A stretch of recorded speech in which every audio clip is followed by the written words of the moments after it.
Was. How big a goal is that from Martinelli, and how good a finish was it, Righty?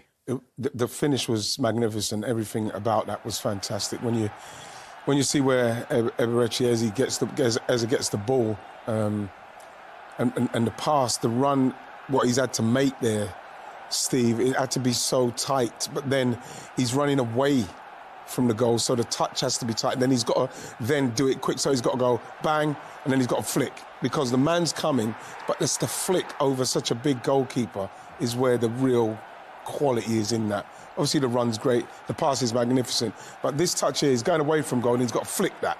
That's top drawer finishing. Look at it, watch it, look, he's not looked, he just knows, and that's not easy, man. That's brilliant. I think it's after the first control that he realized that Donnarumma was out. Then you don't have a choice. We can tell, like, he knew that if he wanted to go with the ball, he couldn't anymore. The best thing to do right there is what he has done, and he has done it like fantastic, because the way you stretch your leg and take that ball and keep your feet under the ball, that for me was crazy. The run was crazy, but to control that ball and did what he did is unbelievable. Does the pass from Eze place a seed of doubt in the goalkeeper's mind? Yeah, that's why it's so high, because he's got to be up. His team are high. Look at Righty alluded. I think Declan. No, I think it was you, Righty. Sorry, alluded to. Ironically, City were higher than they had been the whole second half. So Donnarumma has to be higher. That ball's in between the two. Look, there's every chance that he doesn't take the touch and it carries on bouncing and he has to come and get it. But the touch is perfect, as the boys have touched on there. And then as he's falling, to flick it with the outside of his foot. As a goalkeeper, you know you're stranded. As soon as you see that ball going high and slow, you've just got to hope someone gets back. It was an excellent finish, great goal. And that mentality, you talked about Martinelli not starting. He would have been disappointed. 80 minutes he comes on. He's only been on the pitch 13 minutes to get into the pace of the game and to keep that mentality to finish like that. But he's got that, and like Declan said, he's very much a big moment player. If I'm him, I'm probably very disappointed. You know, obviously Trossard started after doing so well in Champions League. And I thought this was a game for him because of his pace. I was very confused with Trossard's role today, because I don't think he couldn't get past anyone with the pace. And in respects of going back the other way, we didn't really get too much off of him. Whereas that threat, alongside someone like Eze not starting, where we needed somebody in the 10 area who can get on the ball and make a pass like that, was very confusing for me at home. Where, like you were saying, Joe, it was very quiet.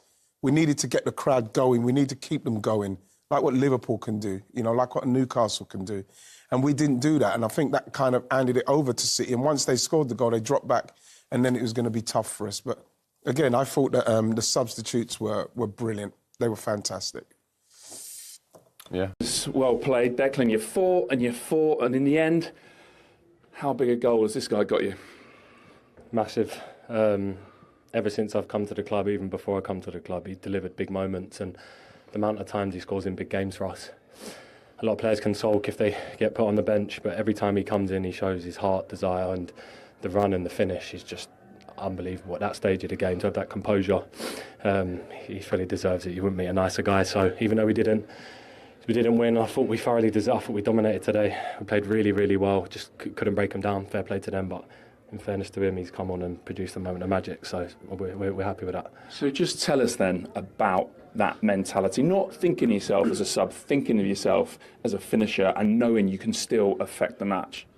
Yeah, I mean, it's for those moments that I work for. I mean, we played really well. I think we were unlucky in certain moments because we had some chances as well, and it was a great ball from Ebbs, and I just tried to put in the back of the net, and really happy with the goal. But we need to work more, and we want to win those games as well. So, like you say, it was a great pass from Eze, but you have to almost show him where the pass is by making the right run.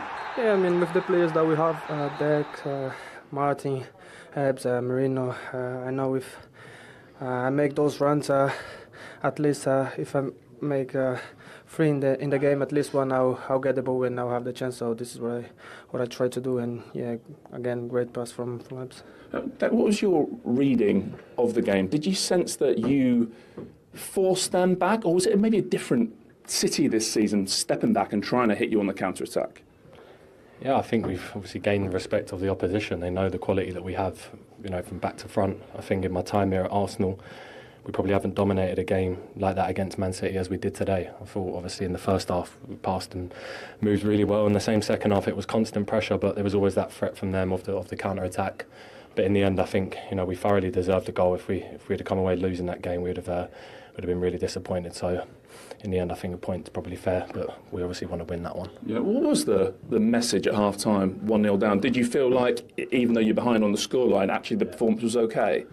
Yeah, I could sense a bit of frustration inside the stadium, obviously because we were having so much of the ball. But again, they defended really well. We maybe had one or two chances in the first half, and we knew second half we had to step on it. And within the first 5 minutes, we created 2 or 3. So the message at half time, was to keep going, keep pushing, keep overloading them. And obviously, in the end, they changed to a back 5, went to a 5-4-1, which I've never seen them do. And they're obviously trying to hang on. So obviously, to get the draw at the end was good for us. Well done, guys. Thank you. Declan Rice, and it probably does feel like a win when you get an equaliser that late on in the game. He said that was as dominant as he thinks that Arsenal have been against Manchester City in the league since he's been at the club. 12 shots compared to 5. Both of them had 3 shots on target. Not much in it in terms of XG, but that possession of 34% is the lowest that Manchester City have had in the Premier League under Pep Guardiola. So you can look at that and think that Declan Rice has a right to feel that Arsenal were dominant, or you can look at the XG and say they may have had a lot of the ball, but they didn't do a lot creatively with it. Which side of the fence would you sit on? Well, a bit of both. I think in terms of Man City, they defended well throughout the game. There was that one moment where, for some reason, they decided to step up. And even when Eze had the ball at his feet, they didn't drop. When he's got that much time, just drop off. I know sometimes when you're going into a back 5 and you've got 3 centre-half, sometimes communication can be a little bit off in who's dropping and who's going. But it was just too easy in that moment of a game. It was a brilliant goal from Arsenal's point of view, in terms of Martinelli, the running in behind, exactly what they needed. But that's the poorest I've seen Man City on the ball for a long time. Even though the possession was really low, even when they had the ball, they kept giving it away, they kept punting it long. It was very different. Of course, when you change a system and you go into a low block and Arsenal playing very well, they are going to pin you back. But in terms of when Man City got the ball back, it just wasn't good enough.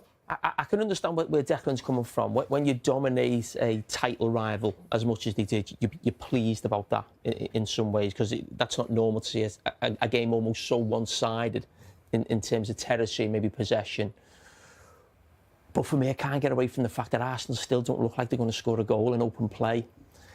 And I felt that at Manchester United in the first game. I felt that at Anfield, and I felt that today. Credit to them, they got the goal. They had lots of set pieces, didn't look as dangerous on set pieces today. But that still has to be a big worry for Arsenal. I think this season in the 5 games, in open play, their XG is about 3. They didn't really look like scoring at all, and that's still a problem that they had last season, that it still looks like in these first 5 games they've still got.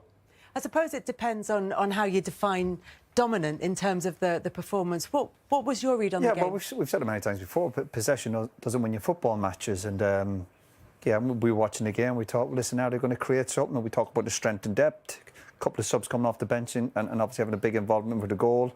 Do you know what? It's kind of the same issues for Arsenal. On one hand, you give them credit, they kept going and they persevered and they got a draw.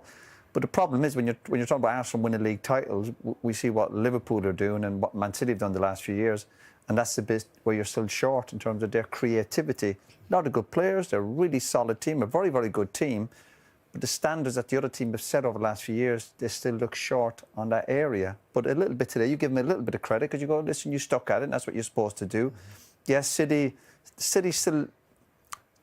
You look at City, they're still trying to find their way. They're not like the City from 2 or 3 years ago, and obviously they sat back in, and generally speaking, they defended quite well. It was just that bit of concentration at the end. And having said that, it was a great ball and a great run and a great finish, and you have to obviously take your medicine on that side of it. But City's lack of belief in terms of their possession and trying to get a second goal, it wasn't there. So Arsenal certainly deserve something out of the game. I mean, we talk about Gyökeres a lot, and he said before the show, is he the guy to win them the title? And he's had a little bit of criticism for his performances in the big games away at Old Trafford, Anfield, near today. He hasn't had the kick today. And he might get criticism again on the back of the game.